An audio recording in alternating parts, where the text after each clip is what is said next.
L'humanité est à la croisée des chemins. Le monde moderne traverse actuellement l'une de ses plus graves crises. Le ressentiment vers la classe politique n'aura jamais été aussi fort, notamment à cause des nombreux mensonges durant cette crise dite sanitaire. Et je veux aussi être clair, je ne rendrai pas la vaccination obligatoire. En novembre 2020, le chef de l'État Emmanuel Macron avait affirmé qu'il ne rendrait jamais la vaccination obligatoire avant de contraindre certaines professions comme le personnel soignant à se faire vacciner sous peine d'être suspendus, et ce sans indemnité et sans même avoir la possibilité de trouver un autre emploi. Pour tous les professionnels ou bénévoles qui travaillent au contact des personnes âgées ou fragiles, y compris à domicile, la vaccination sera rendue obligatoire sans attendre.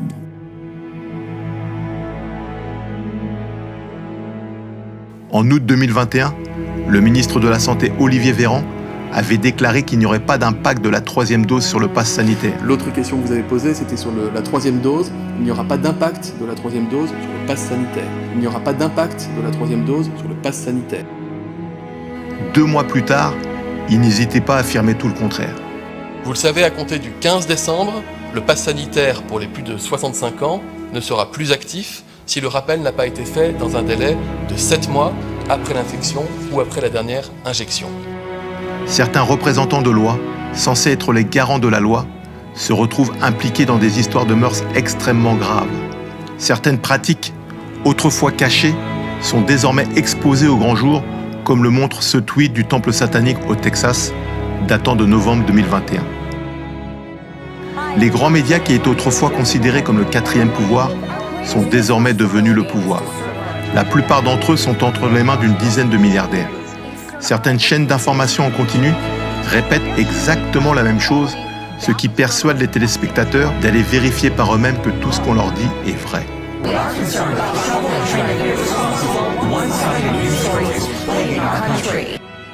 L'industrie de la musique ne se cache plus dans la promotion du satanisme. Dans le clip Demon Eye de Lil Uzi Vert, alias Lucifer, on peut voir une jeune fille dessiner une croix à l'envers sur le front du rappeur, symbole de satanisme. De même, lors du festival Astroworld organisé par le rappeur Travis Scott, on peut voir au début du spectacle un ange en feu, symbole de l'ange de lumière alias Lucifer. Durant ce concert, 8 fans ont trouvé la mort, ce qui n'a pas empêché l'artiste de continuer sa prestation. La colère gronde partout dans le monde. Les peuples se soulèvent, car ils ont le sentiment d'être trahis par leurs dirigeants. Ces derniers cachent d'ailleurs de moins en moins leur appartenance au monde occulte. Si les codes qu'ils utilisent restent cachés aux profanes, ceux qui comprennent leur signification parviennent à décrypter ce double langage. Pour comprendre les événements qui se déroulent devant nos yeux, il est capital de savoir relier les points.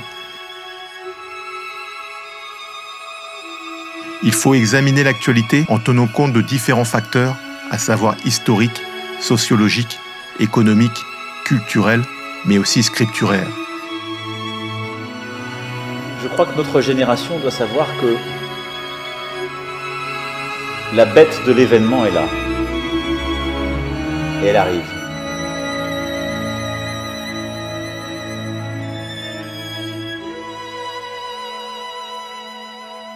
Cette double approche éclaire notre esprit et notre vision du monde.